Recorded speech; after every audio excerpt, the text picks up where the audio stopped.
Hana mến chào cô bác, anh chị và các bạn. Ngày Tết có rất là nhiều món ăn ngon, nhưng đôi khi mình thấy không muốn ăn gì và cũng không biết ăn gì.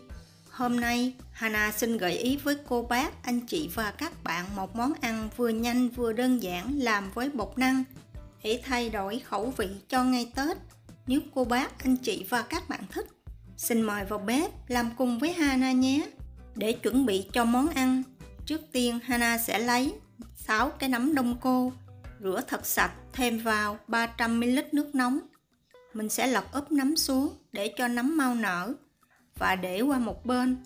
Tiếp theo mình sẽ lấy một củ khoai tây khoảng 280g.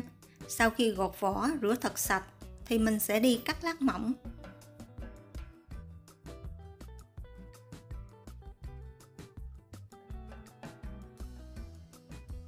Cho khoai vào dĩa và đem đi hấp cho tới khi khoai mềm.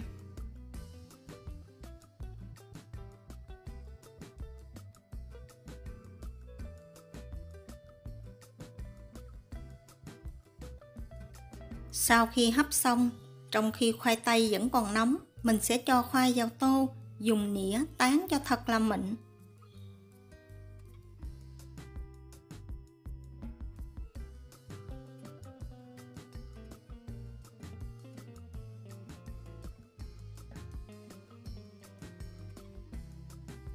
Thêm vào 1 muỗng canh dầu ăn, 1/4 muỗng cà phê muối. Sau đó mình tiếp tục rây vào tô 150g bột năng và 10g bột mì đa dụng.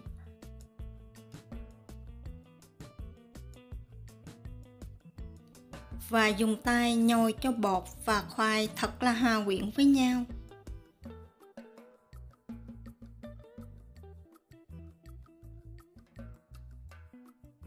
Tùy theo độ hút ẩm của bột, cô bác, anh chị và các bạn nếu thấy bột khô, mình thêm khoảng 2 muỗng canh nước ấm vào và nhồi cho thành một khối dẻo mịn.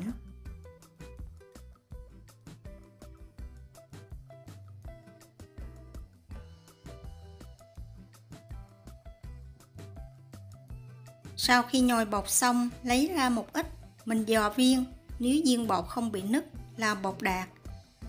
Bọc kín bột lại và để khoảng 15 phút cho bột nở.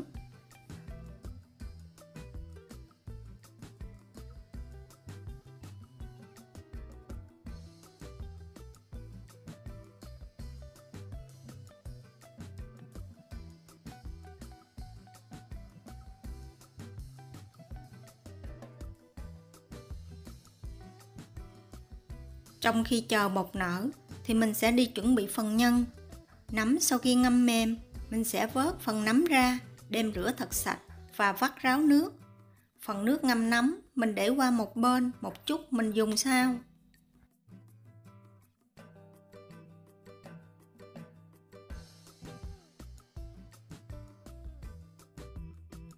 Cắt bỏ chân nấm và cắt lát mỏng.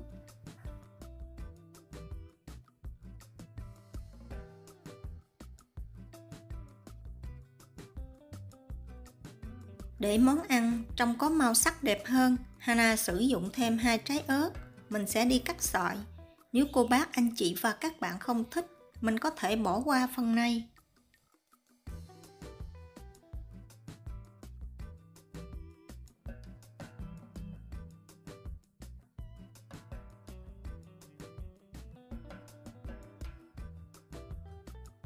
Thịt heo thì Hana sử dụng 150g thịt ba chỉ. Sau khi loại bỏ da, mình sẽ đi cắt miếng nhỏ.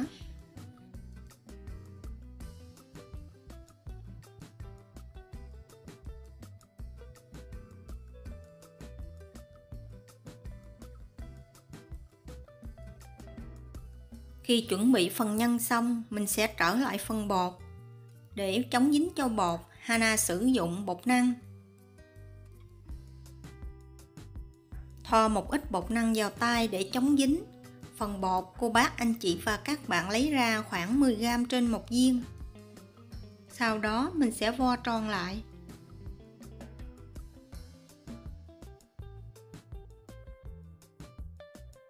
Để tạo điểm nhấn cho món ăn được ngon hơn, Hana sử dụng thêm cà rốt cắt hạt lựu, đậu Hà Lan và bắp. Nếu cô bác, anh chị và các bạn không có, mình có thể bỏ qua.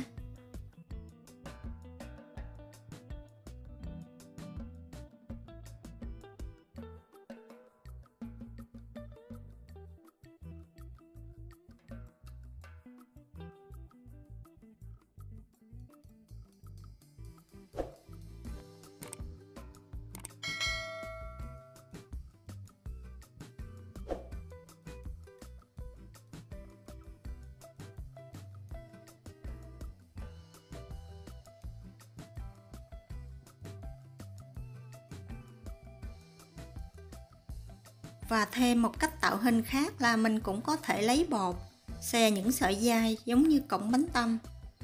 Tiếp tục làm như vậy cho tới khi hết phân bột.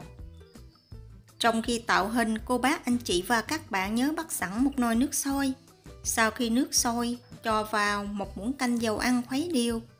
Phần bột thì mình sẽ cho bột xe sợi vào mình luộc trước, vì phần này rất là nhanh chín.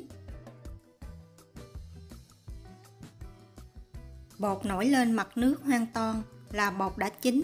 Cô bác, anh chị và các bạn sẽ vớt phần bột này ra, cho vào tô nước lạnh và để qua một bên. Mình sẽ tiếp tục cho phần bột còn lại luộc giống như vậy.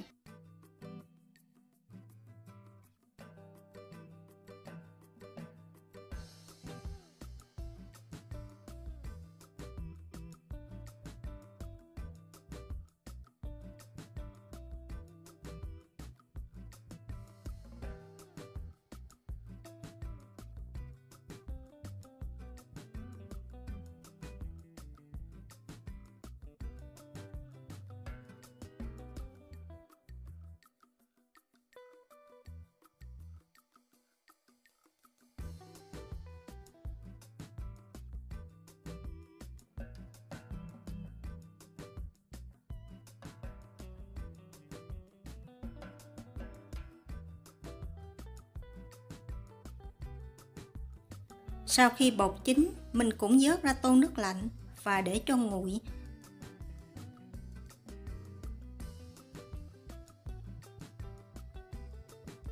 Sau khi luộc phân bột xong, mình sẽ bắt một cái chảo lên bếp, đun nóng 2 muỗng canh dầu ăn. Khi dầu nóng, mình sẽ cho lần lượt hành tím, tỏi vào phi thơm.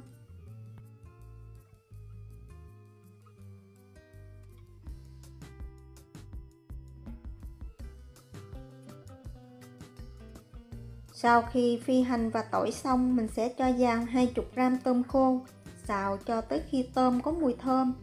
Tôm khô này Hana chỉ rửa thật sạch, mình không cần phải ngâm, vì mình ngâm sẽ mất mùi vị của tôm. Sau đó cho hết phần thịt heo cắt lúc nãy vào, xào khoảng 3 phút. Sau 3 phút, cho nấm vào xào thêm 1 phút nữa.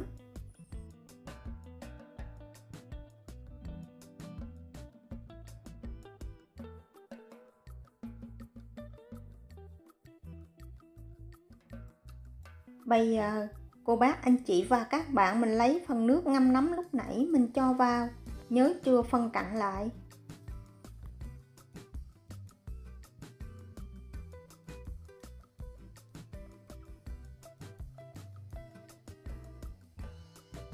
Gia vị nêm gồm có 1 muỗng cà phê đường cát, 1 muỗng canh nước tương,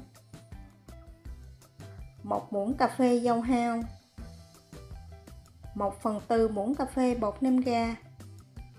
Mình sẽ đảo đều lên và đậy nắp lại, nấu cho tới khi tất cả các nguyên liệu đều chín. Phần gia vị nêm vào, cô bác, anh chị và các bạn nhớ điều chỉnh theo khẩu vị gia đình của mình. Sau khi các nguyên liệu đã chín hoàn toàn thì mình sẽ vớt phần bột cho vào, trộn đều lên.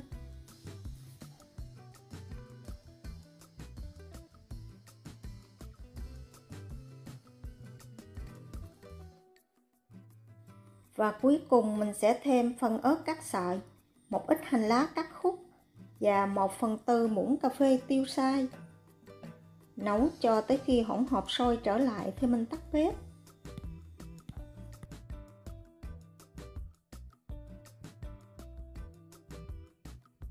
Vậy là chỉ cần bỏ ra một ít thời gian và bằng những nguyên liệu đơn giản, vừa rẻ tiền vừa dễ tìm, cô bác, anh chị và các bạn có thêm một món ăn mới lạ, thay đổi khẩu vị cho gia đình của mình.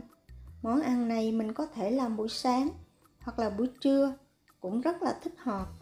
Nếu cô bác, anh chị và các bạn thích những gì Hana chia sẻ, nhớ đăng ký ủng hộ kênh của Hana nhé. Hana cảm ơn. Hana kính chúc cô bác, anh chị và các bạn năm mới nhiều sức khỏe, nhiều niềm vui và nhiều thành công trong cuộc sống. Hana xin chào tạm biệt và hẹn gặp lại vào thứ 6.